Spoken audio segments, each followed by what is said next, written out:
మీకు వందనాలు సమర్పిస్తున్నాను. యెషయా గ్రంథం 52వ అధ్యాయం 7వ వచనంలో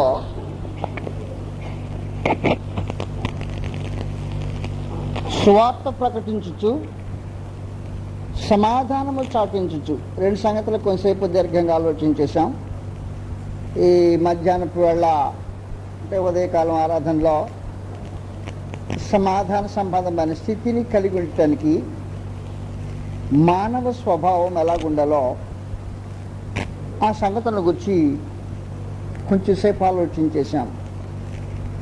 మహోన్నతుడు సమాధాన పడటానికి ఏం చేశారో అనే సంగతి ఎరిగిన తర్వాత ఆ సమాధానాన్ని మనుషుడు అనుభవించడానికి తాను ఎలాంటి స్వభావాన్ని ప్రదర్శించాలో,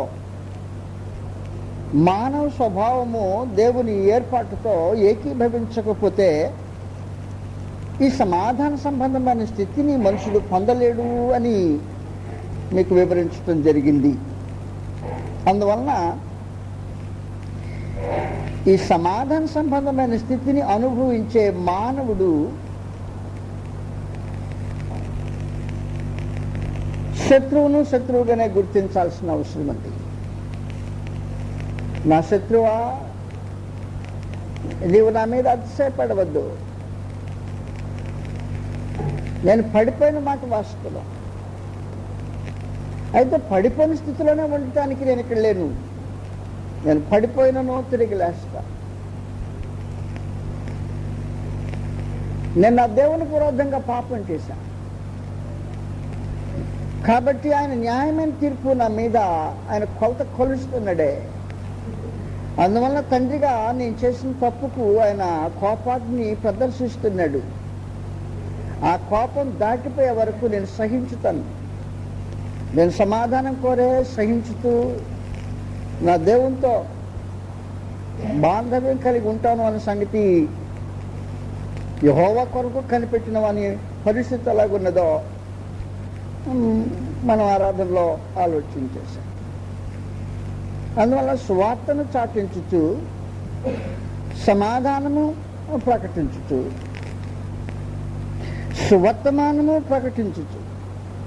సువర్తమానం అంట వదిలిపెట్టిన ప్రస్తుతానికి రక్షణ సమాచారము ప్రచురించవాని పాదములు, అది కూడా కొద్దిసేపు వదిలిపెట్టా. నీ దేవుడు ఏలుచున్నాడు అని సియోనుతో చెప్పుచున్న వాని పాదములు. కనుక సువార్త చెప్పేవాడు నీ దేవుడు ఏలుతున్నాడు అన్న సంగతి చెప్పాలి. నీ దేవుడు ఏలుతున్నాడు అన్న సంగతి నీకు తెలియకపోతే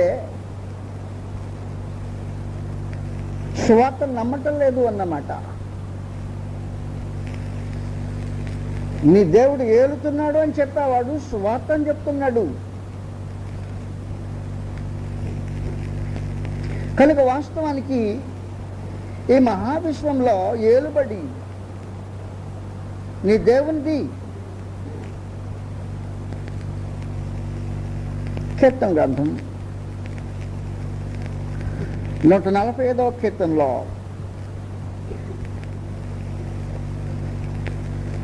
పదమూడవ వచనంలోనే నీ రాజ్యము శాశ్వత రాజ్యం, నీ రాజ్య పరిపాలన తరతరములు నిలుచును. శాశ్వతమైనది దేవుని రాజ్యం అనే పాఠం ఎక్కొచ్చు. అది పాడటం ఒక వంతు, దేవుడు ఏలుతున్నాడని అనుభవపూర్వకంగా నమ్మటం మరొక. నోటితో సంగతులు చెప్పటం ఒక వంతు, ఆ నోటితో పలికిన మాటలు మానవ జీవితపు విశ్వాసాలుగా మార్చబడటం మరొకటి. విశ్వాసంగా మార్చబడకుండా నోటితో పలికేవే వ్యర్థమైన పలు. కనుక సువార్త ప్రకటించేవాడు నీ దేవుడు ఏలుతున్నాడు అని ప్రకటన చేయాలి. ఆ సంగతి ఎంతమంది బోధ చేస్తున్నారు? సువార్త ప్రకటించేవారు నీ దేవుడు ఏలుతున్నాడు, సియోను నీ దేవుడు ఏలుతున్నాడు అని ఎంతమంది ప్రకటన చేస్తున్నారో నాకు మొత్తం బొత్తిగా తెలియదు. అక్కడ రెండు ప్రత్యేకమైన సంగతులు ఉన్నాయి. చెప్పేవాడు సియోనుతో చెప్పాలి. ప్రకటించేవాడు ఏమని ప్రకటిస్తున్నాడంటే నీ దేవుడు వెళ్తున్నాడు అంటాడు. దేవుని రాజ్యమును గురించి, దేవుని ఏలుబడిని గురించి కొంతవరకు విన్న మీరు ఈ సువార్తలో అది ఎలాగూ భాగమై ఉందో జాగ్రత్తగా గుర్తించాల్సిన అవసరం. సువార్తను ప్రకటించేవాడు సమాచారం తెలియచేయాలట. ఇప్పుడు దేవుని యొక్క ఈ దేవుడు ఏలుతున్నాడు అనే సంగతి సమాచారము రెండు భాగాలుగా ఆలోచించేబద్దాం. ఒకటి, ఆత్మ సంబంధమైన పరిధిలో దేవుడు ఏలుతున్నాడు.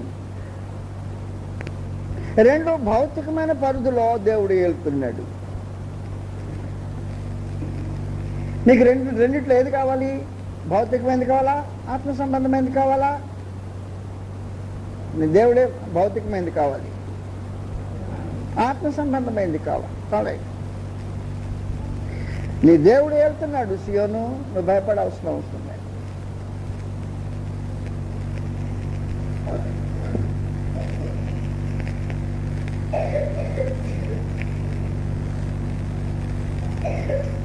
చెప్పేవారు అన్నమాట.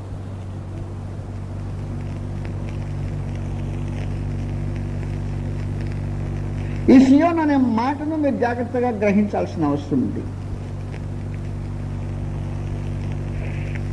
పాత నిబంధనలో దావీదుపురముగా ఉపయోగించిన ఈ ఏర్పాటు ఆత్మ సంబంధంగా మీరు కావాలని కోరారు కనుక భౌతికంగా ప్రస్తుతం మానేసి ఆత్మ సంబంధంగా ఈ సియోను క్రీస్తు ప్రభు సంఘం.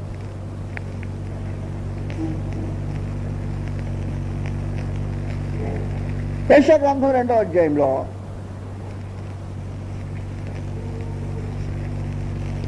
వచ్చే ధర్మశాస్త్రము ఈ సియోన్లో నుండి వస్తుందన్న సంగతి మీకు ప్రవచన మూలంగా తెలిసిందే.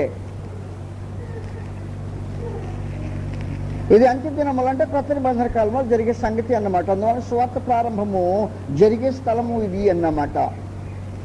యెషయా గ్రంథం 2వ అధ్యాయం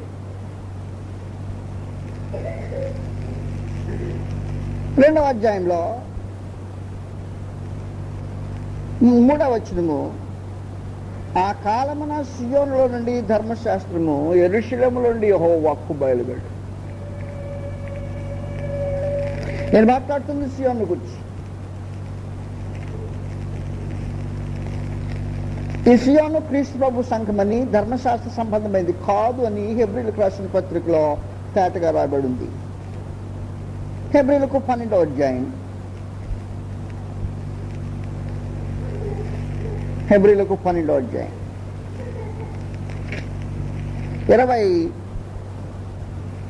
22వ వచనం నుండి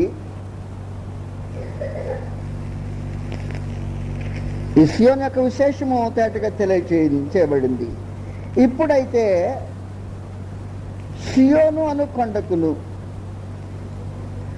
అదేమైంది కొండ అంటే కొండ కాదట, ఇక్కడన్నా సియోను పర్వతము అని ఎక్కడ యెషయా గ్రంథంలో దాన్ని ఇంకా వివరిస్తున్నాడు అన్నమాట. ఇప్పుడు అక్కడేమో సియోను కొండ అన్నాడు, ఇప్పుడు సియోను పర్వతం అని అన్న తర్వాత దాన్ని కిందకి విశేషంగా వివరిస్తూ ఉన్నాడు. ఇప్పుడైతే సియోను కొండకును, జీవము గల దేవుని పట్టణమునకును, పట్టణం అంటే పట్టణం కాదట, అనగా పరలోకపు యెరూషలేమునకును, భూ సంబంధమైనది కదా, భౌతిక ఆత్మ సంబంధం కదా మనం ఆలోచన చేస్తుంది, వేవేల కొలది దేవదూతల ఎద్దకును, పరలోకమందు రాయబడి ఉన్న జ్యేష్ఠుల సంఘమునకును, వారి మహోత్సవమునకును, అందరి న్యాయాధిపతి అయిన దేవుని ఎద్దకును, సంపూర్ణ సిద్ధి పొందిన నీతిమంతుల ఆత్మల ఎద్దకును, కొత్త నిబంధనకు మధ్యవర్తి అయిన యేసునద్దుకును, హేబెలు కంటే మరి శ్రేష్టముగా పలుకు ప్రోక్షణ రక్తమునద్దుకును మీరు వచ్చారు. కనుక ఈ సియోనుతో చెప్పబడుతున్నాడు నీ దేవుడు వెళ్తున్నాడు. ప్రకటన గ్రంథము 14వ అధ్యాయంలోనే సియోను కొండ మీద ప్రభువైన యేసు గొర్రెపిల్ల నిలబడటము ప్రత్యేకంగా కనిపిస్తుంటది.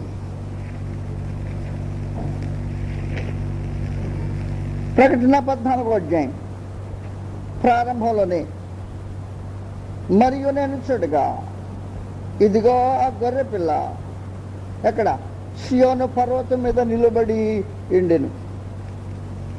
సియోను పర్వతం మీద గొర్రె పిల్ల నిలబడితేనట సియోను కొండకు వచ్చిన మనుషులు నొసటనే ఆయన తండ్రి నామమును ఆయన నామము ఇద్దరు నామములు. ఎవరెవరిని అంగీకరించిన వారు? అద్వితీయ సత్యదేవుడు అయిన నిన్నును నీవు పంపిన యేసుక్రీస్తు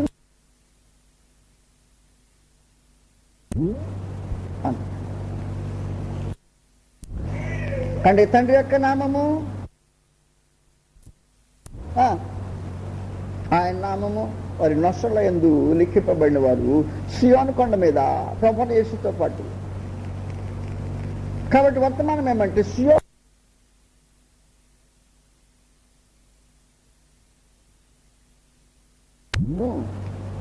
నీ దేవుడే వెళ్తుంది.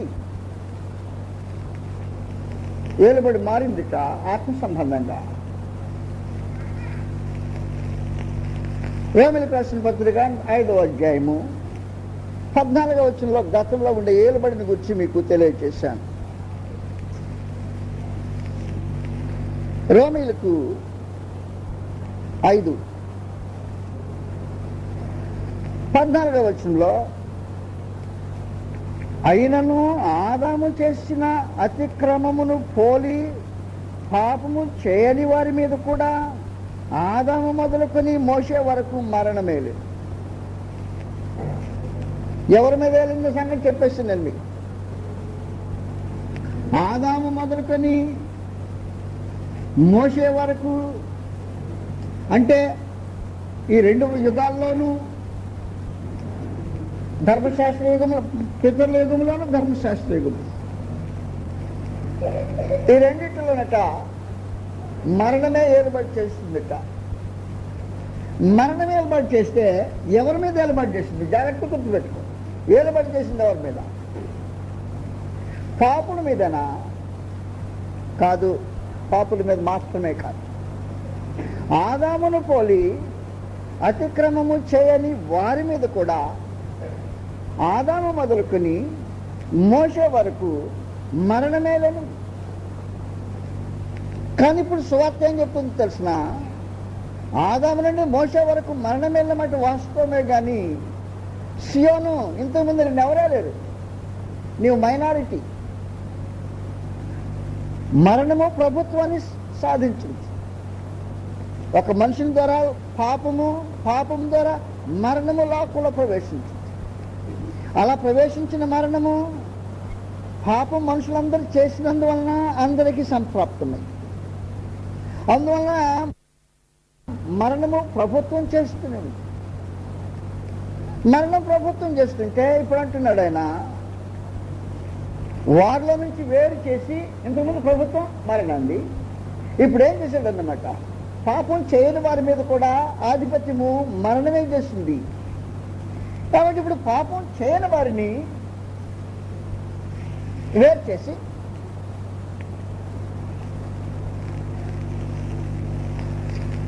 పాపులను నీతిమంతులుగా తీర్చి, ఓ ప్రక్కనే శిష్యులు ఉన్నారు,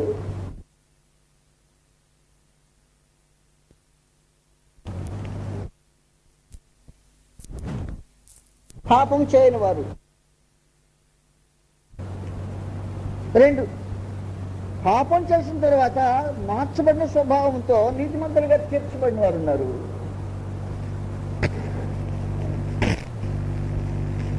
ఇప్పుడు ఇంతకుముందు ప్రభుత్వం మరణం యొక్క ప్రభుత్వము, ఇప్పుడు ఎవరు వెళ్తున్నారట? సియోను, నీ దేవుడు వెళ్తున్నాడు. నీకు అసలు ఆ భావన సరిగ్గా తెలిస్తే సువార్త చెప్పడం అర్థమవుతుంటుంది. అలాగ అర్థమైతే మనుషుడు ఆత్మ సంబంధిగా జీవించేదానికి అనుకూలంగా ఉంటుంది. శరీర క్రియలను నశింప చేయడానికి అవకాశం ఉంటుంది. ఆత్మ సంబంధిగా బ్రతకటానికి వీలుంటుంది. శరీరం చేత ఊరకనే పులకరింపబడి ఎవరు వెళ్తున్నాడో సంగతి తెలియకుండా శరీర సంబంధమైన స్వభావాన్ని అనుసరించే మనుషునికి నీ దేవుడు ఏలుతున్నాడు అనే సంగతి వివరించి అర్థమయ్యేటట్టుగా చెప్పితేనే ఒకప్పుడు ఆదాము నుండి మోసే వరకు మరణము ఏలెను. ఇప్పుడే జీవమిచ్చు ఆత్మ యొక్క నియమం ఏలెను. కనుక ఇంతకుముందు మరణము, ఇప్పుడు జీవము ఏలుబాటు చేస్తుంది. నీ దేవుడు వెళ్తున్నాడు, కంగారు పడాల్సిన అవసరం లేదు. ఆత్మ సంబంధమైన లోకాన్ని దేవుడు ఏలుతున్నాడు. ఎప్పుడైతే దేవుడు ఆత్మ సంబంధమైన లోకాన్ని వెళ్తున్నాడో అప్పుడు నేను గతంలో మీకు వివరించినట్టుగా మరణ భయము, దాస్యముకు లోబడిన పరిస్థితుల నుంచి మనుషుడు విమోచింపబడి, మరణ భయం నుండి తొలగింపబడి, నేను గతంలో మీకు ఒక ప్రశ్న అడిగాను, మా పాపాలు పోయినాయండి అన్నా. ఆల్ రైట్, అయితే మరణం కూడా పోయిందా? పోయిందండి. All right. మరణ భయము అది నువ్వు పోలా, తిరుగులాడుతుంది. నీకు విమోచన కలిగిందా? కలిగిందండి. అందువల్ల మనుషునికి అర్థం కాని పరిస్థితులు అన్నమాట. అనుభవపూర్వక మనుషులు తెలుసుకోవటానికి ఆయన చెప్పాడు, ఒకప్పుడు ఆదాము మొదలుకొని మోసే వరకు మరణం వెళ్తే ఇప్పుడు వెళ్తున్నవాడు నీ దేవుడు జీవంతో వెళ్తూ ఉన్నాడు.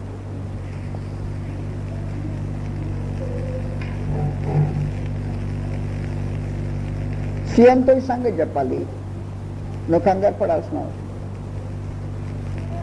ఒకప్పుడు మరణం వెళ్తుంటే మరణమైన భయము లోకంలో ఉంది కాదు, అనుభవంలో కూడా ఉంది.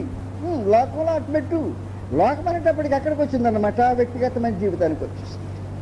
కరెక్ట్, లోకంలో ఉంది, ఇప్పుడు కూడా లోకంలో ఉంది. లోకాన్ని ఎవరు వెళ్తున్నారంటే పాపం వెళ్తుంది, మరణం వెళ్తుంది. కరెక్ట్. కానీ ఇప్పుడు చెప్పే ఈ వర్తమానమే ఒకప్పుడు ఆదామును పోలి అతిక్రమములు చేయని వారి మీద కూడా, వాళ్ళ మీద కూడా పాపం చేయకపోయినా మరణం వెళ్ళింది. కానీ ఇప్పుడు పాపం చేయని వారిని వేరు చేసే సియోను అని వారిని పిలిచి, ఇప్పుడు పాపం, ఇప్పుడు మరణం కాదు మిమ్మల్ని వెళ్తుంది, మిమ్మల్ని జీవం వెళ్తుంది, నీ దేవుడు వెళ్తుంది. చాలా వ్యత్యాసం అసలు. సువార్త చెప్పేవారు ఎందుకు వానికి అర్థమయ్యేటట్టుకి సంగతులు చెప్పాల్సిన అవసరం. అలా చెప్పేవాని పాదములంట పర్వతముల మీద సుందరమైనవి అని. పర్వతముల మీద పాదాలు సుందరంగా ఎలాగుంటాయో, కాళ్ళు ఎక్కుతుంది, కొండ మీద కొండ ఎక్కుతూ ఉండండి, పాదాలు సుందరంగా ఉంటాయేమో చూద్దాం ఒకసారి. ఎందుకంటే పెద్ద పర్వతాలు చిన్న కొండలు కాదు, ఆ మీద దాటి పర్వతాలు ఎక్కుతూ ఉండండి. పర్వతాలు ఎక్కే కొంది కాళ్ళు ఏమైపోతే మీకు తెలియకపోవచ్చు. ఈ చిన్న కొండలు చూసి మనం ఇలాగ అనుకుంటున్నాం, కానీ చాలా ఎత్తైన కొండలు ఉన్నాయి. 29,000 అడుగులు ఎత్తున పైన ఉండే కొండలు ఉన్నాయి భూమి మీద. మీ సముద్రపు తీరానికి అక్కడి నుండి 300 అడుగులు పైకి లేస్తే 1 డిగ్రీ సెంటిగ్రేడ్ తగ్గుతుంటుంది ఉష్ణోగ్రత. 300 కాడ నుండి 29,000 కాడకి పోతే ఎన్ని డిగ్రీలు తగ్గుతుందో తెలియదు మీకు. ఎన్ని డిగ్రీలు తగ్గుతుందో మైనస్లోకి వెళ్తూ ఉంటుంది అన్నమాట. బెత్త మనుషుడు కాలు తగిలితే కాదు, దేహంలో ఏది కొండకు తగిలిన గడ్డగట్టుకుపోయే పరిస్థితి ఉంటుంది భయంకరంగా. కొండలెక్కే వారి యొక్క రూపాలను మీరు ఎప్పుడైనా చూసింటే కనీసం వారి దుస్తులు బందోబస్తు మహా భయంకరమైంది. పాదాలు కనపడడానికి అవకాశం లే. పాదముల పర్వతంలో సుందరం ఎలాగై ఉంటాయి. కనుక కొండలెక్కే పాదాల సంగతిగా మాట్లాడేట్లు ఆయన. ఇది ఆత్మ సంబంధమైన పర్వతం. ఆ సియోను పర్వతము గొర్రెపిల్ల నిలిచిన పర్వతం. ఈ పర్వతం మీద మనుషులు సియోను నీ దేవుడు వెళ్తున్నాడు అని చెప్పబడే సమాచారం. నేనేమవటం లేదంటే పాపం ఏలుబడి చేయట్లా, మరణం ఏలుబడి చేయట్లా, క్షమించాలి, నేను మరణం ఏలుబడి చేయట్లా. నీ దేవుడు వెళ్తున్నాడు, దేవుడు వెళ్తున్న కారణాన ఓ ప్రత్యేకమైన విశేషమైన సంగతి జరుగుతూ ఉంది. మీరు బాప్తిసం పొందిన వారు ఎక్కువ మంది ఉన్నారని నేను నమ్ముతున్నాను. అవును కదా? మీరు బాప్తిస్మం పొందినప్పుడు మీ పాపాలు క్షమించబడ్డాయని మీరు నమ్మారు, ఒప్పుకున్నా. అలా నమ్మకం మీకుంటే అప్పుడు నీతిమంతులుగా తీర్చబడిన మాట వాస్తవం, పాపరహితులుగా మహాదేవుడు మిమ్మల్ని అంగీకరించిన మాట వాస్తవం. ఆనాటి నుండి నేటి వరకు ఎన్నడూ ఏ పాపం చేయలేదా? అది నా ప్రశ్న. ఆనాటి నుండి నేటి వరకు ఎన్నడూ ఏం పాపం చేయలేదా?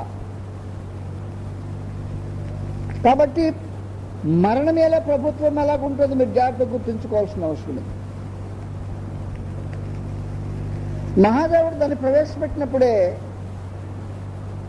10 మాటలకు అవిధేయుడు అయితే కాదు, ఒక్క మాటకు అవిధేయుడైతేనే, ఒక్క మాటకు అవిధేయుడైతేనే నేను తినవద్దన్నా దాంట్లో మంచి ఉందో చెడ్డుందో నీకు అనవసరమైన సంగతి. నేను చెప్పా తినొద్దని, తిన్నావా లేదు? దాంట్లో పెద్ద పొరపాటుని పట్టుకుంటే ఏమన్నాయా, నేను దొంగతనం చేశానా, వ్యభిచరించానా, నరహత్య చేశానా, లేకపోతే ఇంకేమన్నా చేశానా, ఎవరికైనా వ్యతిరేకంగా ఏమైనా చేశానా? ఏమి చేయలేదా, ఊరక పండు ఒకటి తింటే కదా, దాన్ని ఇంత గట్టిగా పట్టుకుంటే ఎలాగూ అని మనుషుడు ఒక అంటానికి కుదరదాన్ని. అక్కడ కారణం ఏమంటే ఆ ఒక్కదానికేమన్నా ఇక మీదట నువ్వు ఇక్కడ ఉండటానికి వీల్లేదు.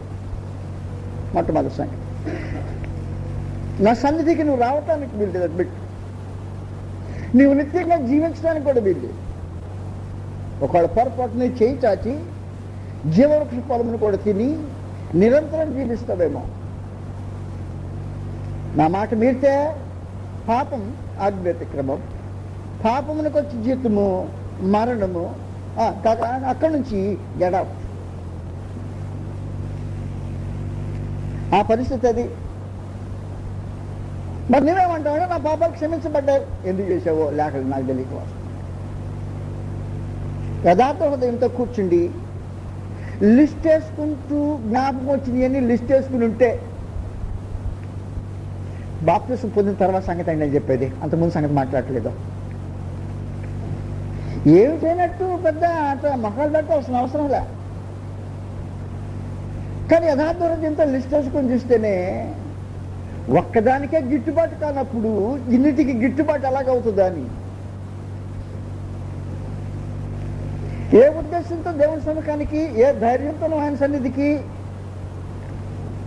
రావటానికి అవకాశం కలిగింది? ఒకే కారణం, సియోను నీ దేవుడు వెళ్తున్నాడు. ఒక్కటే కారణం. ఒకప్పుడు మరణం వెళ్ళింది పాపం ద్వారా, ఈరోజు దేవుడు వెళ్తున్నాడు సియోను. దేవుడు వెళ్తున్న ఏలుబడి ఏ సూత్రమును బట్టి ఏలుబడి చేస్తున్నాడో మీకు చక్కరికి సరిగ్గా తెలియాల్సిన అవసరం ఉంది. రోమీయులకు రాసిన పత్రికలో 8వ అధ్యాయము కంటత వచనమే మొదటి నుండి, కాబట్టి ఇప్పుడు సియోను, ఎవరు సియోను? క్రీస్తునందున్నవారు అన్నమాట. కాబట్టి క్రీస్తునందున్నవారు సియోను అని చెప్తున్నాడు. కాబట్టి ఇప్పుడు యేసునందున్న వారికి ఏ శిక్ష విధి లేదు. కారణము నీ దేవుడు వెళ్తున్నాడు సియోను. అంటే పాపం చేయడానికి లైసెన్సా? ఖచ్చితంగా కాదు. అందువల్ల మీరు మా ఉదయకాలం ఆరాధనకు వచ్చినట్టయితే పాపం చేసిన వాడు దైవ సహవాసాన్ని కొనసాగించడానికి ఎలాంటి స్వభావాన్ని వ్యక్తపరిచి ఉండాల్సిన అవసరం ఉందో అది అర్థమైంది. వారిని సియోను అని ఆయన పిలిచేది.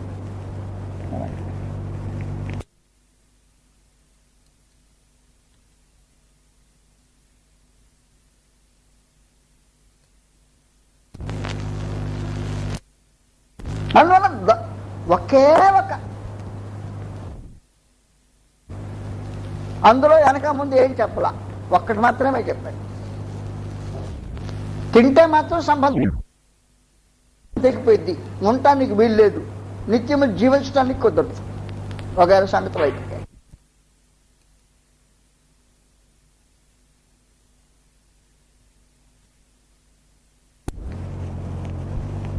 ఒక్కదాన్ని సహించలేని మహాదేవుడు ఈ రోజున ఎన్నిటిని సహించాడో, దేన్ని బట్టి సహించుతున్నాడంటే సియోను నీ దేవుడు వెళ్తున్నాడు.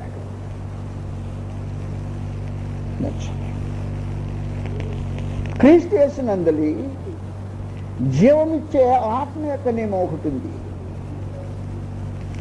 అది పాప మరణముల నియమము నుండి, పాపం చేసిన వాడు దేవుని దగ్గర నుంచి దూరం అవ్వాలి ఒక నియమం ఉంది, ఆ నియమం నుండి తొలగించింది జీవమిచ్చాత్మ యొక్క నియమము ఇక్కడ పనిచేస్తాం. జీవమిచ్చాత్మ యొక్క నియమాన్ని గురించి గతంలో నేను మీకు వివరించాను. ఆ నియమం ఎలా పనిచేస్తుందో మీకు తెలియాల్సిన అవసరం. పాపం చేసిన వాడు చావాలి అనే నియమము లోకంలో ఉంటే, సియోన్లోనే పాపం చేసిన వాడు చావాల్సిన వెంటనే అవసరం లేదు అని చెప్తాను. అంటే పాపం చేయటానికి లైసెన్స్ కాదని మీకు చెప్పాను. బాప్తిస్మం పొందిన తర్వాత జరుగుతున్న అపరాధాలు వలన వెంటనే నెట్టేయకుండా కృపలో ఉంచడానికి ఇదే కారణం అన్నమాట. లేకపోతే ఆదాం వలన అలాగనే ఆయన బయటికి నెట్టి వేసేవాడు మరుసటి రోజు, మరుసటి సమయంలో. కనుక బోధించేటప్పుడు, సువార్త ప్రకటించేటప్పుడు పిలిచింది కృపలోనికి. నీ దేవుడు వెళ్తున్నాడు సియోను. ఇలాంటి సందర్భంలో మనుషులు సంగతులు బాగా జాగ్రత్తగా గుర్తించాల్సిన అవసరం ఉంది. ఆయన ఏర్పడలో ఏం జరుగుతుంది? మనుషులకు కలిగే కృపా ఏర్పాటు ఏమి అంటే వేరే వేరే సూత్రాలు పనిచేస్తుంటాయి అన్నమాట. సియోనుకు ఒక రకమైన సూత్రాలు, లోకంలో ఒక రకమైన సూత్రాలు ఉంటాయి. ఈ ఆధిపత్యంలో నుండి సియోను దేవుడు వేరు చేసి, అది వేరే ఇది వేరే. ఇక్కడ పనిచేసేది పాపం చేసేవాడు చావాలి అనే మరణం నియమం. దీనికి మార్గం ఏం లేదు. ఆదాము జరిగించిన రోజున ఏం జరిగిందో లోకంలో అదే జరుగుతుంది. కానీ వాటి నుంచి వేరు చేయబడిన తర్వాతనే ఇక్కడ వేరే ఒక నియమము, ఈ నియమమే ఇక్కడ పాపమేలను, ఇక్కడ నీ దేవుడేలు, దేవుని ఏలుబడి కృపాయేలుబడి. ఈ కృపాయేలుబడిలో మనుషుడు మార్చుకున్న దానికి కృపానుగ్రహించబడే ఏలుబడి. అంటే గుర్తుపెట్టుకో, తప్పు చేశావు, తప్పు చేసిందని నేను అంగీకరించలా. అంగీకరించినందువల్ల ఆయన సన్నిధికి మనం రావటల్లా. కానీ చేసిన తప్పు కూర్చి మార్చుకోవటానికి కృపానుగ్రహించబడుతుంటుంది ఈ నియమంలో. అందువల్ల పాపాన్ని దేవుడు అంగీకరించి మెదల కుదురుకోలా. కానీ పాపం చేసిన వాడు మార్చుకుంటాడనే ఉద్దేశంతోనే. కాబట్టి మనకి తెలియజేసే సమాచారం ఏమంటే, దేవుని యొక్క దీర్ఘశాంతము 2 పేతురు 3:15లో రక్షణార్థమైనదని ఎంచుకునండి. ఇది రక్షణార్థమైన దీర్ఘశాంత క్రింద కార్యములు కొనసాగుతుంటాయి. దేవుని ఏలుబడిలో రక్షణార్థమైన దీర్ఘశాంతం అంటది.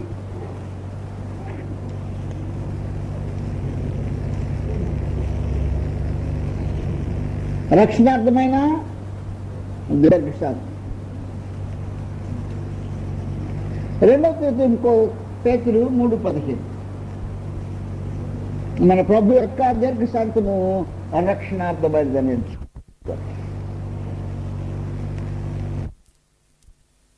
3వ అధ్యాయం 9వ వచనంలో 3వ అధ్యాయం 9వ వచనం ఏమైంది?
తొమ్మిదవ వచనంలో కొందరు ఆలస్యమని ఎంచుతున్నట్లు ప్రభు తన వాగ్దానమును గురించి ఆలస్యము చేయవాడు కాడు గాని ఎవడు నశింపవలని నిశ్చయింపక అందరూ మారు మనసు పొందవలని కోరుచు మీ ఎడల దీర్ఘశాంతం గలవాడే. ఆదాము ఎడల దీర్ఘశాంతం చూపించకూడదా? మారు మనసు పొందవలని దీర్ఘశాంతము తన ఎడల చూపించకూడదు. తోటలో అలాగే ఉంచుకోకూడదా? దినాలు గడవకూడదా? మారు మనసు పొందాలని మనిషిని హెచ్చరిక చేయకూడదా? వెంటనే పంపించాల్సిన అవసరమే.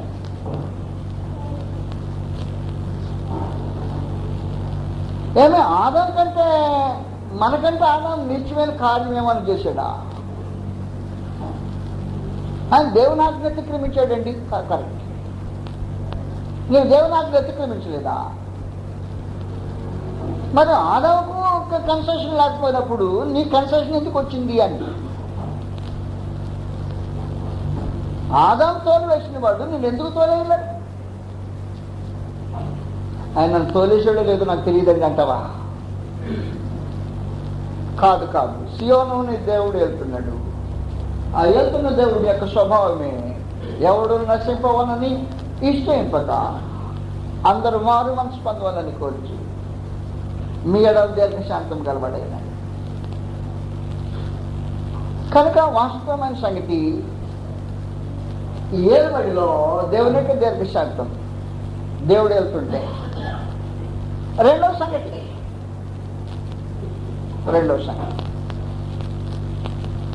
పాప మరణాల నియమంలో పాపం చేసిన వాడు చావాలి అనే సంగతి చెప్పాడు, కానీ పాపం చేసిన వాడు మళ్ళా జీవించాలనే ఏర్పాట్లు ఉన్నట్టు కనిపించవు. కానీ నీ దేవుడు వెళ్తున్నాడు అని ఈ నియమంలోనే పాపం చేసినప్పుడు ఒప్పుకుంటే దుర్నీతి నుండి పవిత్రులుగా చేయబడుతుంటారు అని సంగతి ఉదయకాలం చదివాను. మనము మన పాపమును ఒప్పుకొని ఎడల ఆయన నమ్మదగిన వాడు నీతిమంతుడు కనుక సమస్త దుర్నీతి నుండి మనల్ని పవిత్రులుగా చేస్తుంది. మాట్లాడిన పేతురు రాసిన పత్రిక ఉంది, ప్రత్యేకించి అది పరిశుద్ధులకు రాసిన పత్రిక. పైన హెడ్డింగ్ చదివితే కింద ఆటోమేటిక్ తెలుస్తుంది. ఎవడును నశింపవలని ఇష్టం అందరూ మారు మనసు పొందవాలని కోరుచు రాసింది ఎవరికి? పరిశుద్ధులైన వారు. ఇప్పుడు అందరూ అనేటప్పుడు బయట వారిని కలపడానికి ఆయన ప్రత్యేకంగా చెప్తుంటాడు. ఉదాహరణ చెప్పేస్తాను ఇప్పుడు మీకు. ప్రత్యేకంగా బయట వాళ్ళు కూడా కలిశారా అంటే బయట వాళ్ళు కలిసిన రూపము గ్రంథం మాట్లాడుతుంటుంది. మొదటి యోహాను పత్రిక. మంచి ప్రశ్న. మొదటి యోహాను పత్రిక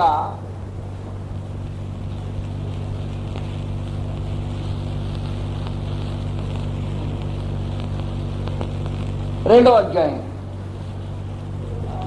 మొదటి నుండి, నా చిన్నపిల్లలారా వేరు చేస్తున్న జాతి గుర్తుపెట్టుకోండి, మీరు పాపము చేయకున్నట్టుకై ఈ సంగతులను మీకు వ్రాయిచున్నాను.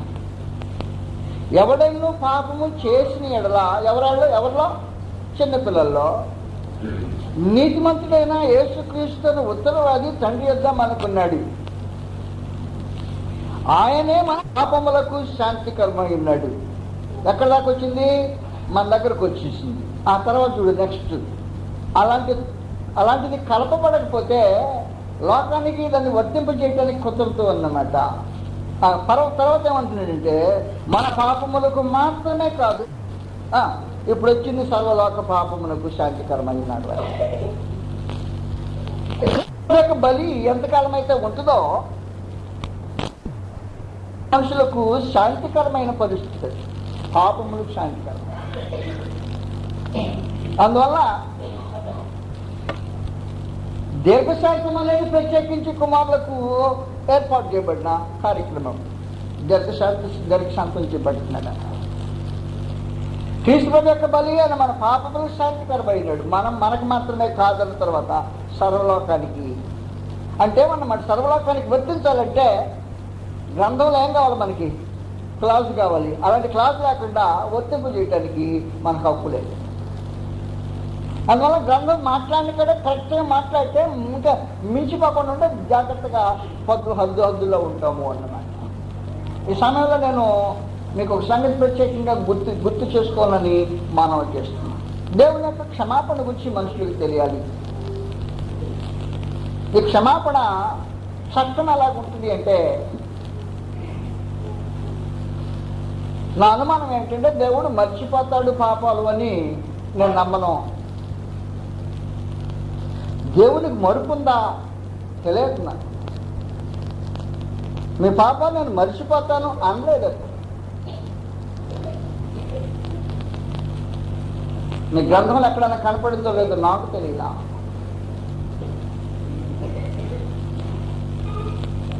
మనం మామూలుగా ఏం ఉపయోగిస్తామంటే ఫర్గివ్ అండ్ ఫర్గెట్, క్షమించి మర్చిపో. దేవుడు మర్చిపోతానని చెప్పాడా? దేవుడు మర్చిపోతానని చెప్పాడా?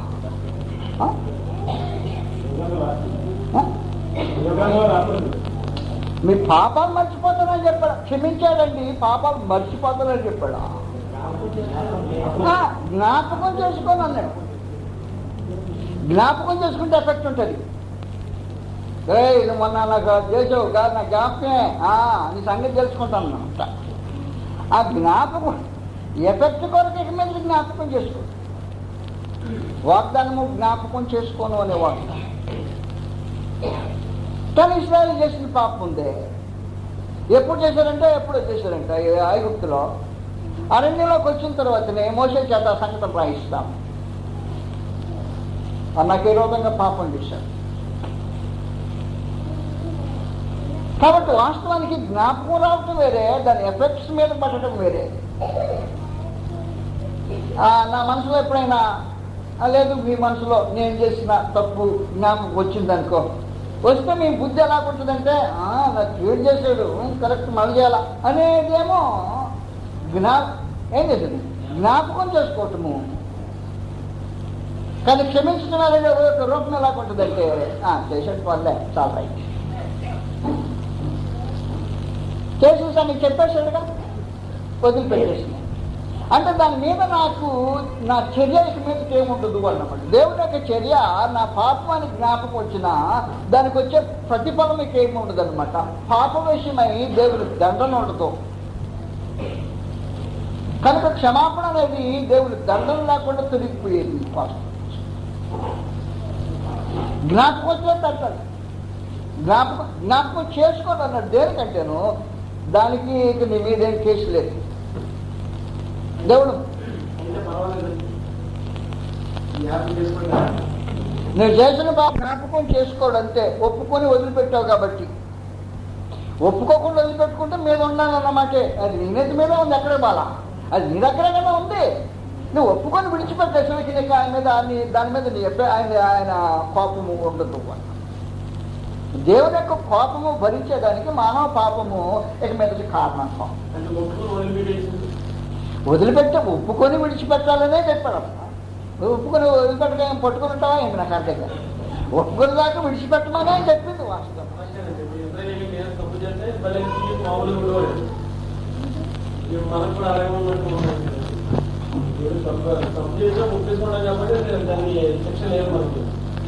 వాస్తవమైన సంగతి ఏంటంటే అది వేరే చట్టం కింద ఉన్నారు. ఎట్లయితే పాపం మేకల రక్తము పాపము తీసివేస్తాడు. పాపం ఎప్పుడు బాగా కనికరించాడు అంటారు. అలా కనికరించాడు. అందువల్ల ఎట్లయితే మేకలకి పాపం రక్తము పాపం తీసివేసిందని మనం భ్రమపడాల్సిన అవసరం, వాళ్ళు కూడా భ్రమపడలా. ఒకవేళ అలా జరిగితేనట బలి అర్పించడం మానేసేవాళ్ళట. చదువుతాం ప్రాణం చేసి మళ్ళా బలి అర్పిస్తున్నాడంటే ఇతనికే జ్ఞాపకం అవుతుంది. దేవుడి సంగతి అట్లా పెట్టు, నా పాపం నాకే జ్ఞాపకం వచ్చింది. అసలు పాప క్షమాపణ జరిగితే మనిషికి పాప జ్ఞప్తి అవసరం ఉండదు అన్నమాట. అలా వచ్చి మొదటి నుండి 10వ అధ్యాయం హెబ్రీయులకు ధర్మశాస్త్రము రాబోచున్న మేలుల ఛాయ కలదియే గాని ఆ వస్తువుల నిజస్వరూపము కలది కాదు కనుక ధర్మశాస్త్రానికి యాజకులు ఏటేటా ఎడతెగకుండా అర్పించు ఒక్కటే విధమైన బలులు వాటిని తెచ్చి వారికి ఎన్నడూ సంపూర్ణ సిద్ధి కలుగా జయ నేరవు లేదు కాదు, నేరవు కుదరదు, వాటి వలన కుదరదు అన్న. అలాగూ చేయగలిగిన ఎడల సేవించే వారు ఒక్కసారి పరిశుద్ధపరచబడిన తరువాత వారి మనస్సాక్షికి పాప జ్ఞప్తి ఇకను ఉండదు గనుక వాటిని తెచ్చుటం మానలేదు. మరి ఏటాట అనిపిస్తున్నారంటే అర్థమవుతుంది అన్నమాట. పాపం వాళ్ళదని ఎవరికి తెలుసు? వాళ్ళకే తెలుసు మా పాపం వాళ్ళు. కాబట్టి ఇప్పుడు ఈ దేవుడు వెళ్తున్నాడు అనే దాంట్లో ఏం జరుగుతుందంటే ఒకడు పాపాలు క్షమించాడు అనుకో, నీకు ముందు నీ పాప జ్ఞప్తిని ఎత్తాడు. నువ్వు చేసిన దోషం జ్ఞాపకం వస్తేనే అది నా నేడు అది నా మీద నేరం కాదు అని జ్ఞాపకం వస్తుంది. నేను మీ మధ్యలో ఒక ఉదాహరణ చెప్పాను. నా జ్ఞాపకం మీకుందో లేదో నాకు తెలియదు. జాను బాతులు రాళ్ళు వేసుకున్నాడంటే బాతు వచ్చింది. జ్ఞాపకం వచ్చింది కథ. మళ్ళీ చెప్తాను పోతే రాళ్ళు కొన్నాడు విసిరేసుకున్నాడంటే బాతు వచ్చింది. బాతు తెచ్చిన సంగతి అక్కడ చూస్తుంది. వాడింట్లో ఒక్కడే అల్లాల బుద్ధిగా గారాబంది వెళ్తున్నాడు. అక్క డ్యూటీ అక్క చేయాలి. పొద్దున్న లేచిన తర్వాత వాడేం పెద్ద సరదాగా ఉండేవాడు. పట్టాడు రే జాన్ అని ఏంటి అలాగే అడిగాడు. రే మంచిగా తీసుకురాను తెచ్చుకా. నువ్వు చేసిన నాకు నేను చూశానులే, డాడీకి చెప్తాను. అక్కడ తెచ్చింది. ఎక్కడ బాగుంది చంపిన సంగతి తెచ్చింది.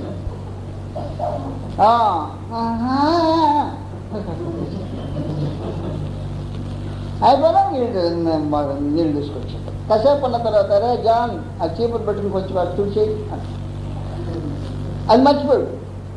ఇదేదో మర్చిపోయాడు. జాగ్రత్త డాడీ రాగానే ఏం చేయమంటాక ఏం ఈ ఇబ్బంది పెట్టేస్తుంది ఆమె తల్లి.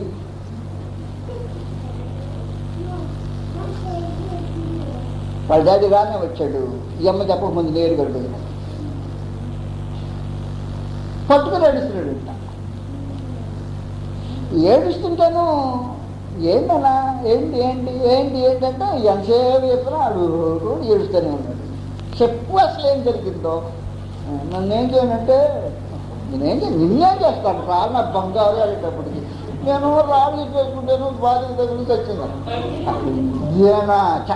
దీనికోసం ఏం చేయలేదు. అయిపోయింది కథ, ఇక్కడ అయిపోయింది. అక్కడ అంగా కథ ఉంది. జాన్ ఇంకేదో పని చెప్పబోతుందంట. ఏం పా అని రో డాడీ వచ్చారు చెప్తా. నాకు తెలిసి నేను బాగుంది అనిపించాను. మా డాడీకి కూడా తెచ్చుకున్నాను. నాకు ఇప్పుడు దోషం లేదు, నాకు జ్ఞాపకం వచ్చిన దోషం ఉంది. కారణం క్షమాపణ జరిగితే దోషం జ్ఞాపకం వచ్చినా, చేసిన తప్పు జ్ఞాపకం వచ్చిన దోషం లేదు. మనసాక్షి పాప క్షమాపణ రూపం అది. నేరుగా అక్కడే చెప్పేశాడు సంగతి. నేను నీకు విరోధంగా నీ బాధ నేను చెప్పేశాను. దానికై ఏడుపడతా. నీవు 100 బాతుల కంటే 1000 బాతుల కంటే నువ్వు నాకు ప్రశ్నిస్తుందని పోతే పోయిపో. అది హృదయం ఎలాగూ వర్షించుద్దో మీకు చెప్తే నేను వీలుగా ఉండదు. అలాంటిది పాప క్షమాపణ అంటే. తండ్రి జ్ఞాపకం వచ్చినా బాతులు చంపిన సంగతి ఎఫెక్ట్ లేదు. కుర్రోడికి జ్ఞాపకం వచ్చినా మనసాక్షి దోషారోపణ లేదు. అలాంటి ఒక పరిస్థితి నీ పాప నీ జ్ఞాపకం వస్తే, అలాంటి పరిస్థితి నీ మనసాక్షిని కలిగిన రోజున నీ పాపాలు క్షమించబడ్డాయి. అలాంటి నియమము నీ దేవుడు ఏర్చున్నాడు అని అది వాస్తవం. కనుక నీ దేవుని ఏలుబడిలో మనిషి యొక్క మనసాక్షి దోషారోపణే.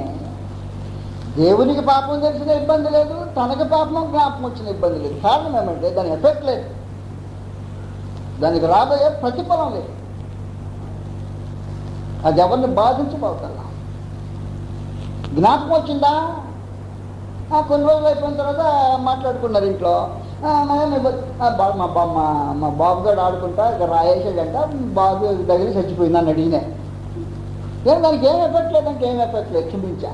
జ్ఞాపకం వచ్చిందంటే జ్ఞాపకం వచ్చింది.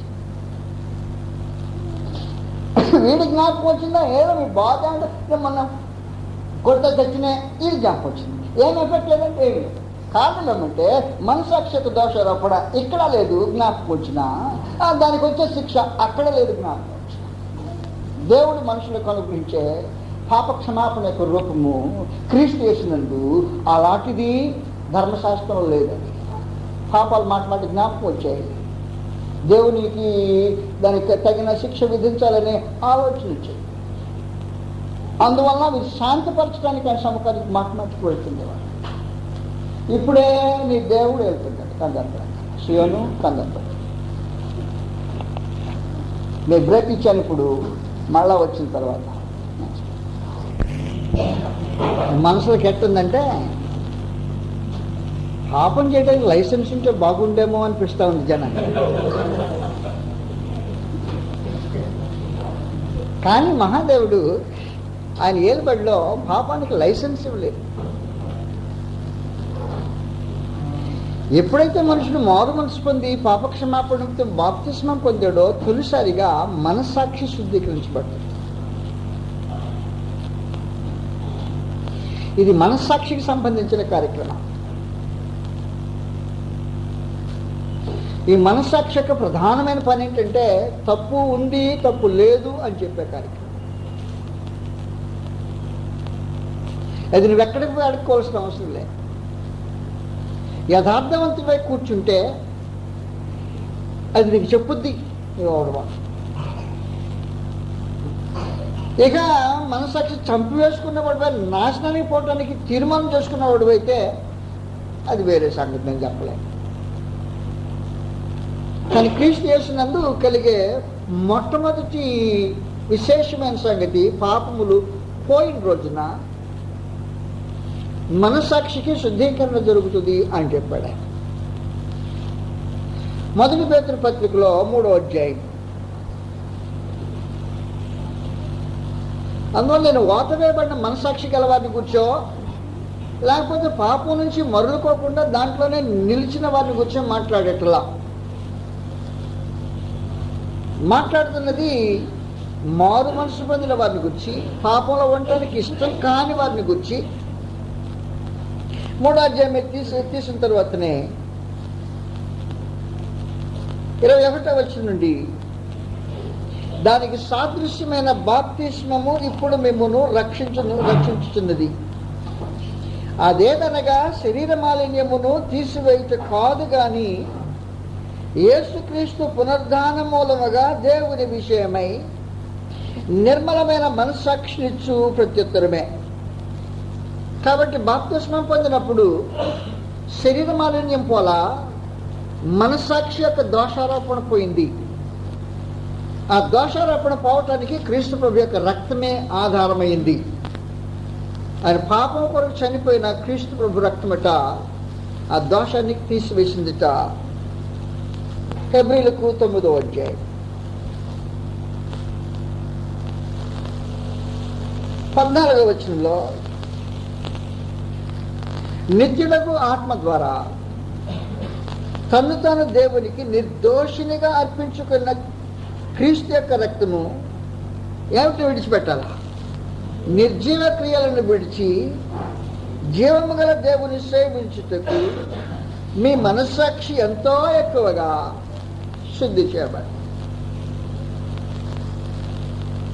ఈ మనస్సాక్షి శుద్ధి చేయబడటానికి నేను ఉదాహరణకు ఇంతకుముందు చెప్పేశా. రోమిలకు రాసిన పత్రిక 2వ అధ్యాయం 15వ వచనంలో మనస్సాక్షి యొక్క పని, సహజమైన పని ఉంది. అట్టివారి మనస్సాక్షి కూడా సాక్ష్యం ఇచ్చుచుండగాను వారి తలంపులు ఒకదాని మీద ఒకటి తప్పు మోపుచ్చు లేక తప్పు లేదని చెప్పుచుండగాను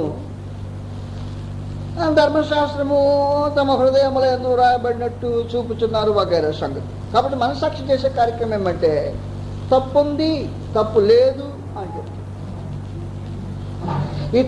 ఒకవేళ క్రీస్తులోకి వచ్చిన తర్వాత పాపం చేయవచ్చునా అని మీరు నన్ను ప్రశ్న అడిగితే నీ మనస్సాక్షిని అడుగు, ఏం చెప్పుద్దాం. అది తప్పు అంటదో తప్పు లేదంటదో తెలుసుకో. ఏమంటది? తప్పు అంటదా తప్పు లేదంటదా? తప్పు అన్న తర్వాత అది ఆ మనస్సాక్షి శుద్ధీకరించడానికే క్రీస్తు ప్రభు రక్తం కావాల్సి వచ్చింది. అప్పుడు ఏ పాపం మన మనస్సాక్షి శుద్ధీకరించడానికి క్రీస్తు ప్రభు రక్తం కావాల్సి వచ్చి శుద్ధీకరించిందో ఇప్పుడు మళ్ళీ మనస్సాక్షి దోషారోపణ చేస్తుంటే అర్థం ఏమిటన్నమాట? చేయొచ్చునైనా చేయకూడదనా? మరి ఇప్పుడు మీరు పాపం చేస్తారో మరి చేయరో నాకు తెలియదు. ఇక మీద పాపం చేయడానికి లైసెన్స్ అస్సలు లేదు. అందువల్ల చెప్పాడు, నా చిన్నపిల్లరా, పెద్దవాళ్ళ సంగతి కదా అది. వాస్తవానికి ఆత్మ సంబంధమైన పసిపిల్లలే పాపం చేయకుండా ఉండాలి. నా చిన్నపిల్లలారా పాపం చేయకున్నట్లు మీకు ఈ సంగతులు రాయించున్నా. అయితే ఒకటి, ఎవడైనా పాపము చేసిన ఎడలంటే అక్కడ నియమం పనిచేస్తున్న నియమం వేరే నియమం. పాపం ఏలుబడి చేయట్లా, నీ దేవుడు వెళ్తున్నాడు. నీ దేవుడు వెళ్తున్నా ఈ దేవుడే కృపతో వెళ్తున్నాడు, దీర్ఘశాంతము కలిగి ఉన్నాడు. అంటే అంగీకరించాడు అందరి ఉద్దేశం కాదు అని సంగతి తెలియజేశాడు. ఆయన పాప క్షమాపణ అనుగ్రహించినప్పుడు ఏం జరిగిందో మీకు చెప్పాను. దయచేసి ఆ ఉదాహరణ మనం మర్చిపోకూడదన్నమాట. నేరుగా ఆయన దగ్గరికే పోయి సంగతి వివరించుకున్న తర్వాతనే వాళ్ళ అక్క సంగతి జ్ఞాపకం చేసినా పో, ఏం పర్వాలేదు, డాడీకి చెప్తాను, చెప్పుకోపోయి ఏంటా ధైర్యం, చెప్తాను పో చెప్పుకో కావాలి. నా జ్ఞాపకమే, కానీ దోషారోపణ లేదు. జ్ఞాపకం ఉండి కూడా దోషారోపణ లేని పరిస్థితి నాకు అనుగ్రహించింది. మనస్సాక్షి శుద్ధీకరణ వల్ల జరిగింది అన్నమాట. నేను చేసిన తప్పులు నా జ్ఞాపకం లేకుండా పోలే, కానీ మనస్సాక్షి దోషారోపణ చేయదు. బట్టి విషయం మహాదేవుడు అలాగే తండ్రిగా ఆయనకు అప్పుడప్పుడు బాతుని జాన్ బాతుని చంపిన సంగతి ఎప్పుడైనా ఎవరైనా జ్ఞాపకం చేస్తే జ్ఞాపకం లేకుండా పోలే, కానీ దాని ఎఫెక్ట్ ఏమి లేదు అక్కడ. దాన్ని బట్టి పాపం చేయమని ఇంకొక బాతుని చంపమని దాని అర్థం. అది ఆయన చెప్పేది నాకు. ఇప్పుడు ఒక బాతుని చంపితే అలా చెప్పే కదా, రెండో బాతుని కూడా చంపుతాను, అదే నువ్వు చెప్పేది. అందువలన క్షమాపణ అన్న తర్వాతనే మనసాక్షితో, మానవ మనసాక్షితో పని జరుగుతుంటుంది. దేవుని దగ్గర ఆ పనికి ప్రతిఫలం లేకుండా, మనిషికి అనుగ్రహించే ఆ ప్రతిఫలం లేకుండా తొలగించబడింది. దేవుని జ్ఞాపకం చేసినా ఇబ్బంది లేదు, లేకపోతే నాకు జ్ఞాపకం వచ్చినా ఇబ్బంది. అలాంటిది క్షమాపణ మహాదేవుడు క్రీస్తు యేసునందు అనుగ్రహించడానికి ఉద్దేశించింది. అది ఏటాట ఎడతెక్కకుండా బలులు తీసుకొచ్చే వాళ్ళకి అనుగ్రహించబడలా. కారణం ఏమంటే అది జ్ఞాపకం వస్తుంది కాబట్టి మళ్ళీ అర్పించాల్సిన అవసరం ఉంది. అందువల్ల దేవుని ఏలుబడిలో ఇలాంటి కృపా ఏర్పాటు ఆత్మ సంబంధంగా మనుషులకు లభిస్తుంటుంది. పాపము అనేది అసలు భయంకరమైన సంగతి. అసలు సమస్యే పాపం. ఈ దేవుని ఏర్పాటు అంతటికీ కూడా మానవ పాపమే హేతు. మానవ పాపం లేకపోతే విమోచన అవసరం లేదు. మానవ పాపం లేకపోతే దేవుని కుమారుని యొక్క బలి అవసరం లేదు. మానవ పాపం లేకపోతే మారు మనసుకు అవసరం లేదు. మానవ పాపం లేకపోతే దేవుని ఉగ్రతకు హేతువు లేదు, కారణమే లేదు. కాబట్టి సమస్యకు మూలమైనది, ఈ సకల ఏర్పాట్లకు హేతువైనది పాపం. ఈ పాపం ఉందో లేదో చెప్పేదే ఎక్కడో సంగతి అక్కర్లా యథార్థవంతుని మనస్సాక్షి చెప్తుంటుంది. అయితే ఈ మనస్సాక్షిని మోసగించి ట్రైనింగ్ వేరుగా ఇవ్వచ్చు, అది కాలక్రమంలో జరిగే సంగతి. కానీ మహాదేవుడు సృష్టించిన రూపంలోనే మనుషుడు బ్రతుకుతూ ఉంటే ఆ మనస్సాక్షి వేరే రకంగా ట్రైనింగ్ పొందదు. ట్రైనింగ్ పొందిన మనస్సాక్షికి తప్పు రైటు అనే సంగతి తెలియకుండా పోవచ్చు. ఆ మనస్సాక్షిని ఏమన్నాడంటే వాత వేయబడిన మనస్సాక్షి గలవరై. ఈ వాత వేయబడిన మనస్సాక్షి కలిగిన వాడు ఏదైనా మాట్లాడతాడు ఇబ్బందులు, ఏదైనా చెప్తాడు ఇబ్బందులు. వాడికి ఇబ్బందులు మొట్టమొదటిగా కారణం ఏమంటే ఇబ్బంది, మనస్సాక్షి వాత వేయబడి. కనుక పాపం పోయింది అని చెప్పటానికి దేవుడు అనుగ్రహించిన మరొక విశేషమైన సాధనం, మనస్సాక్షికి పాప జ్ఞప్తి లేదు అన్నాడు, కానీ మనసుకు పాప జ్ఞప్తి లేదు అనలా. మనసు వేరే, మన సాక్షి వేరే. కనుక మనసుకు పాప జ్ఞప్తి వస్తే ఇబ్బంది లేదు, మన సాక్షికి పాప జ్ఞప్తి వస్తే ఇబ్బంది ఉంటుంది. కారణం ఏమంటే మనస్సాక్షి దోషారోపణ చేస్తుంది.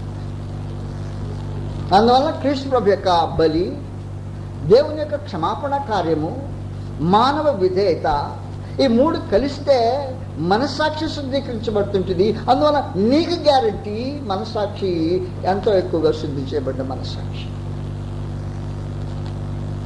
అది ప్రాముఖ్యమైన.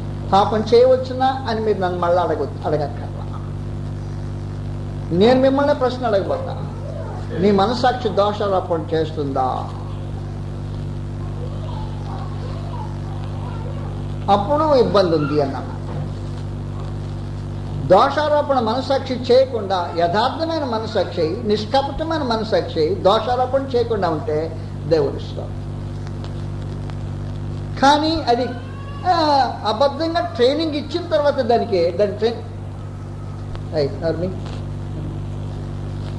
నువ్వు చేసిన తప్పు కాదు అనేటప్పుడే నేను నోర్మి అన్నావు అనుకో, ఊరుకోదాంత తొందరగా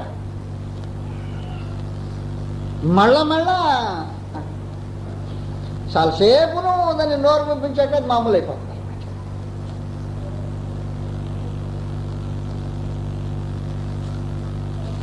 మరి ఈయన పోలీస్ స్టేషన్ ఎట్టుందో నాకు తెలియదు, ఈ పోలీసు గారి పోలీస్ ఎట్టుందో నాకు తెలియదు పరిస్థితి. లోపల వాడంట ఒక పోలీసు ఆయనంట ఇన్స్పెక్టర్ గారు వచ్చి కొద్దిగా వేసుకొని వచ్చి దొంగోడిని రై అన్నాడు. ఏం కావాలా? దొంగోడు కాదు, నరహంతకుడు రై అన్నాడు. ఆడంటాడు 5 అయిపోయారు, ఏం కావాలా అన్నాడు. అంటే ఏంటి? నా మనసాక్షి దానికి ట్రైనింగ్ అయిపోయింది. 5 అయిపోయారు, ఇప్పుడు ఇబ్బంది ఏమిలే. కాకపోతే నువ్వు నా గమ్యమేమో నాకు తెలుసు, నీ సంగతి నాకు తెలుసు, ఏం కావాలి ఆ రైలు గీలను ఇక్కడ కాదు చెప్పేది, నువ్వు ఇంకెక్కడన్నా ఉపయోగించు. 5 అయిపోయాడు, తెలుసు కదా నీకు. అప్పుడు ట్రైనింగ్ అయిన మనసాక్షి, దానికి దోషారోపణ యొక్క విశేషం తెలియదు. దోషి కనుక శిక్షించబడతాడనే బాధ లేకుండా కార్యక్రమాలు కొనసాగుతుంది. నేను చూడలేదు కానీ నేను ఆ స్థలం పెరంబూరుకు పోకముందుగా, మా ఊరు అదే నేను నివసించే స్థలానికి పోకముందుగా ఒక హత్య జరిగిందట. రోడ్డు మీద అలా మనుషులు పెట్టి అట కోసేశారంట. కోసి మెదలుకొని నడిచిపోతారు. ప్రొఫెషనల్స్ అన్నమాట. వాళ్ళని ఉపయోగించుకుంటారు తుంచేయటానికి మనుషుల్ని, డబ్బు తీసుకుని పని చేస్తుంటారు. ప్రొఫెషనల్స్ అన్నమాట. వాడికి మామూలుగా నాకు చెప్పిన సంగతి ఏమంటే ఒక్కొక్క అవయవానికి ఒక్కొక్క రేటు. చేయి తీసేస్తే ఎంత, కాలు తీసేస్తే ఎంత, 2 కాళ్ళు తీసేస్తే ఎంత, లేకపోతే ప్రాణం తీసేస్తే ఎంత, రేటు మాట్లాడుకోవటమే పని. అలాంటి ప్రొఫెషనల్స్ ఉన్నారంట మా ఊళ్ళో, సంగతి తెలియదు నాకు. ఆ ప్రొఫెషనల్స్ ఒక రోజున ప్రొఫెషనల్గా ఒక కార్యక్రమం చేసి పెరంబూరు రోడ్డు మీద పడేసి వెళ్ళిపోయారట. అలాంటి వారికి మనస్సాక్షి యొక్క దోషారోపణ ఎలాగుంటుందో నాకు తెలియదు నిజంగా. అలాగే ప్రతి పాపం చేయడానికి మనుషుడు అలవాటు పడిన తర్వాత ఆ మనస్సాక్షి ఇంకా పని చేయదు, వాతవేయబడి పడిపోయి ఉంటుంది. మీకు తెలిసినా లేదో, ఒక తప్పు చేయటానికి ముందుగా ఎవరికి తెలియనప్పుడు మనుషుడు భయపడుతుంటాడు. తెలియకూడదు, తెలియనంతసేపు భయమే. ఒకరికిద్దరికి తెలిసింది, ఎవరు చెప్పక భయమే. అది ఇంట్లో కూడా తెలిసింది, నలుగురు తెలిసింది, భయం.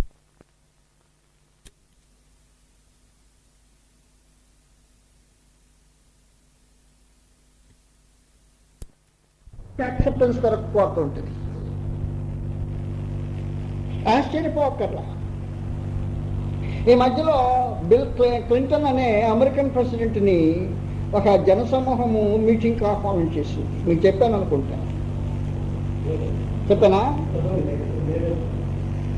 ఎవరు అంటేనే కొద్ది కాలంగా సమాజం నుండి పారిపోయి దూరంగా దాక్కున్న మనుషులు పడ్డారు. మగాళ్ళని పెళ్లి చేసుకున్నారు, హోమోసెక్షువల్స్. అది పట్టణంలో ఉండేవారు కాదు. పట్టణంలో ఉండడానికి మనస్సాక్షి అంగీకరించాలి. సమాజం వారిని తృణీకరించింది, ద్వేషించింది. అసహించుకున్న కారణాన వారు పట్టణానికి బయట కొంతకాలం బ్రతుకు ప్రారంభించారు. ఆడవాళ్ళతో పెళ్లి చేసుకున్నారు. వారు కూడా అలాగే సమాజంలో ద్వేషింపబడి బయట ఎక్కడో ఉండి రోడ్లు పోయి వాళ్ళని ఒంటరిగా దొరికిన వాళ్ళు కొట్టుకుంటూ జీవితానికి గడిపారు కొత్తగా. వారి జనసమూహం ఈ రోజున వేలైపోయింది. ఎంతవరకు వెళ్ళిపోయిందంటే బిల్ క్లింటన్ గారిని వారి మహాసభకు పిలిచారు. మహాసభకు పిలిచి వారి రిక్వెస్ట్ ఏంటంటే, ఇక మీదట మాది లీగలైజ్ చేయి అంటే ఏమన్నమాట, చట్టబద్ధమైనదిగా చేయి. మగవాడు పెళ్లి చేసుకోవడం చట్టబద్ధంగా చేయి, ఆడవాళ్ళకి పెళ్లి చేసుకోవడం చట్టబద్ధంగా చేయి. మనసాక్షి ఎక్కడుందంటే సాధకం చేయబడింది, మనసాక్షి చంపివేయబడింది. కాబట్టి మనసాక్షిని ఒకవేళ నీవు అలాగూ సాధకం చేసుకుని పాపం విషయమై కఠినమైపోతే, మనసాక్షి వాటిలో పడిపోతే నేను చెప్పలేను. కానీ శుద్ధీకరింపబడిన మనసాక్షి క్రీస్తు యేసునందు నమ్మకంగా కొనసాగే పద్ధతిలో దైవ సహవాసాన్ని కోరే మనుషుడైతే, నేను కథ చెప్పలా మీకు, బిల్ క్లింటన్ గారి ఫోటోతో పాటు నా దగ్గర పేపర్ క్లిప్పింగ్ ఉంది, దాచిపెట్టి వచ్చాయి. ఇక్కడ ఎవడన్నా మాట్లాడితే పబ్లిక్లోనే పెడతాదండి. ఇప్పుడు పబ్లిక్ చేశాను కదా, రేపు కావాలంటే ఎక్కడైనా పెడతాను. ఎందుకంటే నా దగ్గర ఉందా, అథారిటీతో మాట్లాడుతున్నా, రహస్యాలు మాట్లాడలేదు. ఈ రోజున వారికి లీగల్ రికగ్నిషన్ కావాలి. మా వివాహాలు చట్టబద్ధమైనవి చెప్పేసాయి. హ్యూమన్ రైట్స్, మానవ హక్కులవి. మానవుడి హక్కులు మాకు మేము ఎవరికి ఇతరులకు హాని చేయనంత కాలము మేము ఏదైనా చేసుకోవచ్చు. మగవాడిని పెళ్లి చేసుకుంటే ఏం తప్పుంది? ఆడది పెళ్లి చేసుకుంటే తప్పేముంది? మాకు అలాగిష్టమైంది, మా హక్కు అది, హ్యూమన్ రైట్స్ అని హ్యూమన్ రైట్స్ దగ్గర దెబ్బలాడుకుంటూ క్లింటన్ గారిని చట్ట సంబంధంగా అది అమెరికాలో ఒక చట్టంగా చేయమని ప్రెసిడెంట్ని కోరారు. దానికి పోయాడు, ఈ మీటింగ్కి ఈయన పోయాడు. పైగా ఈయన పోయినందుకు పేపర్లో ప్రత్యేకమైన క్రిటిసిజం. అది నా దగ్గర ఉంది మా ఇంటికాడ. అప్పుడు మనసాక్షి సంగతి ఏంటి? ఒకవేళ మీకు అలాంటి మనసాక్షి కావాలంటే నేను చెప్పలేను, కానీ క్రీస్తు యేసునందు శుద్ధీకరింపబడిన మనసాక్షి అయిపోయిన తర్వాత పాపం చేసిన ప్రతి వాడికి దోషారోపణ దొరుకుతుంది. క్రీస్తు రక్తం చేయగలిగింది. మనుషుడు ఒప్పుకొని విడిచిపెట్టినప్పుడు ఆ మనసాక్షి శుద్ధీకరించబడుతుంటుంది. నీ మనసాక్షి యథార్థంగా కొనసాగేటప్పుడు శుద్ధీకరింపబడిన మనసాక్షి అయితే పాపజ్ఞప్తి నీకు లేకుండా పోయింది అన్నమాట. దేవునికి పాపజ్ఞప్తి లేకుండా. క్రీస్తు ప్రభు యొక్క రక్తము ఆ విషయంలో ప్రత్యేకమైన కార్యము జరిగిస్తుంది. కనుక పాపం చేసిన వాడు శిక్షించబడకుండా అది దేవుడే వెళ్తున్నాడు. కానీ అంగీకరించాలకల్లా మార్చుకుంటాడు. ఎవడని నశింపవాలని నిశ్చయపక అందరూ మారు మనసు పొందవాలని కోర్చు మేళ్ళ దీర్ఘశాంతం కలబడి వెళ్తున్నాడు. అందువల్ల ఆత్మ సంబంధంగా మీకు తెలియచేయాల్సిన సంగతులు ఇంకా వదిలిపెట్టైపోతున్నా. మళ్ళీ భౌతికమైన సంగతులు చెప్పాలి. నేను దేవుడు వెళ్తున్నాడు అంటే రెండవ భాగం ఉంది. దీనికి రెండో భాగం మాకు మొదలెట్టడానికి ఇప్పుడు ఒక కుదరదేమో. అందువల్ల మీ టైం దగ్గర పడుతుంది కాబట్టి రెండో దాన్ని మొదలు పెట్టను. జాగ్రత్తగా ఆత్మ సంబంధమైన సంగతుల్లో నీ దేవుడు వెళ్తుంటే సియోను నీకేం లభిస్తుందో సువార్త చెప్పేవారు ఈ సంగతులు ప్రకటించుతుంటేనట వాని పాదములు పర్వతముల మీద సుందరం. కనుక సువార్త చెప్పేటప్పుడే 1, 2, 3, 4 కాదు. యేసు ప్రభు నమ్మకం కాదు. అలాగా సువార్త ప్రకటించేటప్పుడు రక్షణ సమాచారం తెలియచేయాలి. రక్షణ సమాచారం ఏంటి? రక్షణ సమాచారము రక్షణ సమాచారం అంటే ఏంటి అని అడుగుతున్నాం మేము. ఏంటి ఆ రక్షణ సమాచారం?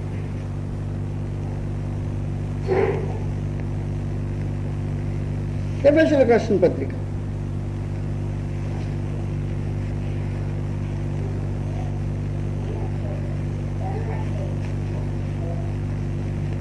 1వ అధ్యాయం 7వ వచనంలో దేవుని కృప మహదైశ్వర్యమును బట్టి, అదిగో వచ్చిన కూడా దేవుని కృప మహదైశ్వర్యం కావాలి. దేవుని కృప మహదైశ్వర్యమును బట్టి ఆ ప్రియుని యందు క్రీస్తు ప్రభునందు ఆయన రక్తం వలన మనకు ఏంటది విమోచనము. అంటే విమోచనం అంటే అనగా మన అపరాధములకు క్షమాపణ మనకు కలుగుతుంది. మీరు అనేకమైన పర్యాయ పదాలు గుర్తుపెట్టుకోవాల్సిన అవసరం ఉంది. 1 విమోచనము అన్నా, 2 మన అపరాధములకు పరిహారము అన్నా, పాప క్షమాపణ అన్నా, రక్షించబడటము అన్నా ఒకటే.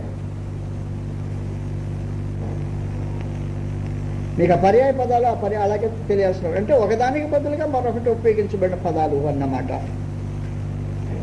అందువల్ల అవి రకరకాల వేరువేరైన సంగతులు కావు. రక్షించబడటం అంటే ప్రాముఖ్యమైన విశేషమైన నిర్వచనం చెప్పండి గ్రంథంలో. మీరు రక్షించబడ్డాడంటే ఆయనండి రక్షించబడ్డాడంటే మీరు రక్షణ సువార్త ప్రకటించారా? రక్షించబడమని చెప్పారా? మనుషులకి చెప్పారా లేదా? సువార్త ప్రకటన చేశారు. అవునా, చెప్పారు. రక్షించబడటం అంటే ఏమని చెప్పారు మీరు? అయ్యా పాపం నుంచి విడుదల పొందమని. రక్షించేది ఎవరు? విడుదల పొందేది ఎవడు? రక్షణ అంటే పాపం నుంచి విడుదల పొందమని. మరణమయం నుండి బయట. అదే మీకు గుర్తుపెట్టుకుంటే 2 ప్రత్యేకమైన పదాలు ఉన్నాయి గ్రంథంలో. మీకు తెలిసినయే తెలియనే కావు. అయితే కలపటానికి కొందరికి ఇబ్బందులు పడుతున్నారంతే. మొదటిది ఎఫెసీయులకు రాసిన పత్రిక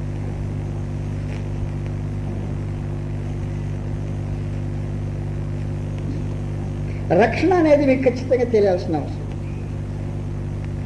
2వ అధ్యాయము 3వ వచనంలో వారితో కలిసి మనమందరము శరీరం యొక్కయు మనసు యొక్క కోరికలను నెరవేర్చుకొనుచు మన శరీరాశలను అనుసరించి మునుపు ప్రవర్తించుచు కడమ వారి వలనే జరిగిపోతున్నాయి దైవోగ్రతకు దేవుని యొక్క ఉగ్రతకు పాత్రలమై ఉంటిమి. ఇప్పుడేం కావాలన్నమాట? ఏం కావాలి? ఉగ్రత నుండి అది చెప్పాలి, అక్కడ చేస్తారు కదా చెప్పమన్నది. ఇప్పుడు ఉగ్రత నుండి తప్పింపబడితే అని సంగతి చూపించండి. అక్కడ మరింత నిశ్చయముగా ఉగ్రత నుండి కనపడాలి బైబిల్ మీకు.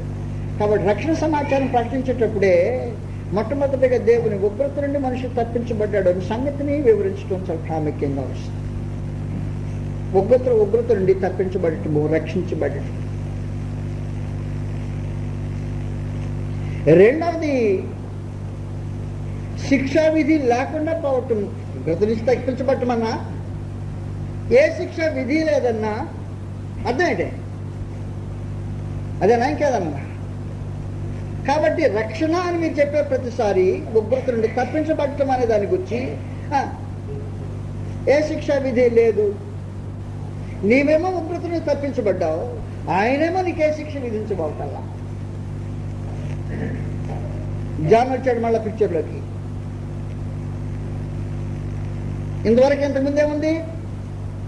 మా నాయన తెలిస్తే కోపం వేస్తాడు. ఇప్పుడు ఒప్పుకున్న తర్వాత ఏమేమి పోయింది? ముందు శిక్షా విధి పోయింది, ఇట్లా అక్కడ పోయింది. ఆయన కోపము, అది కోపం అటుపోయింది, వీడికి శిక్ష పోయింది. 2 పోయింది. కనుక వాస్తవానికి ఏం తొలగిపోతుంది అనే సంగతి మానవ అంతరంగానికి అర్థమైతే ఆ రక్షణ సమాచారం మనుషులకు మనం తేటగా తెలియజేసే అవకాశం ఉంటుంది. ఎఫెసీ 4వ అధ్యాయం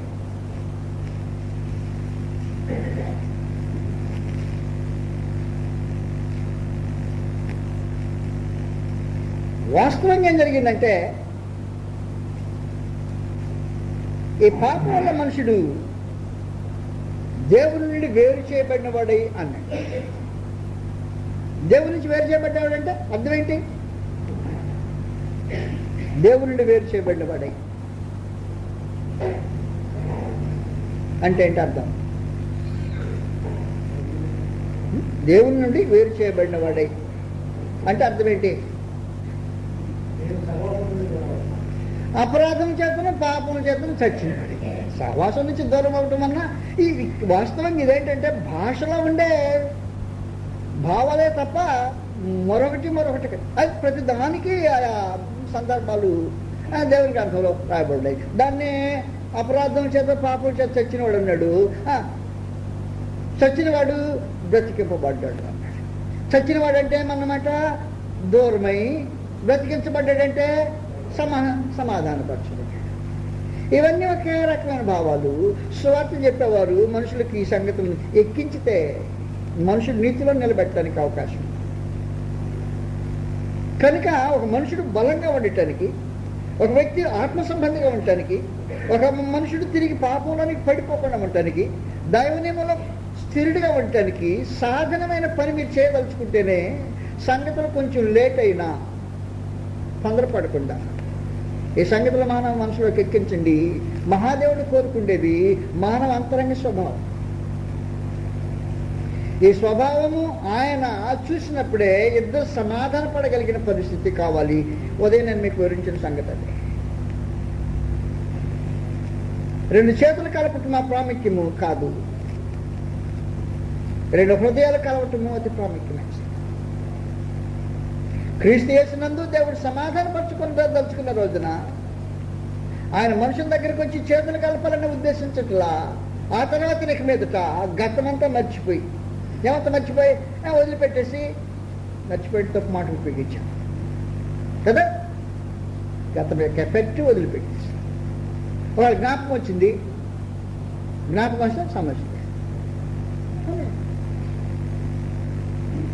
జాను వాళ్ళ నాన్న కలిసిపోతున్నాడు.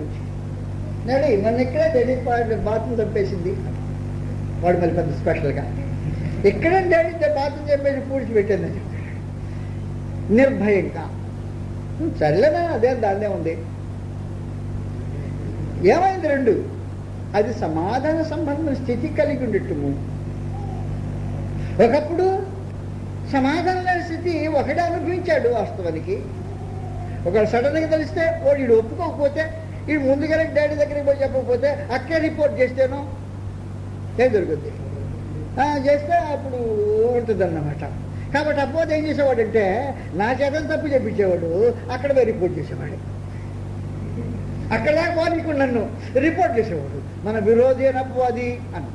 ఏం చేసేవాడంటేను ఇక్కడేమో సర్వలోకమును మోసపుచ్చు అపవాదిని సాతాను పేరు కలిగి ఆ సర్పమైన మహాగఢ సర్పము దేవుడి ప్రజలు ఎక్కువ చేస్తుంటుంది. పాపేమో నా చేత చెప్పించాడు, ఆయన దగ్గరికి పోయేమో చూసావు ఏం చేసాడు అందుకే అని పాపం వాడు చేస్తే నా దగ్గర కొంచెం చెప్పకూడదా?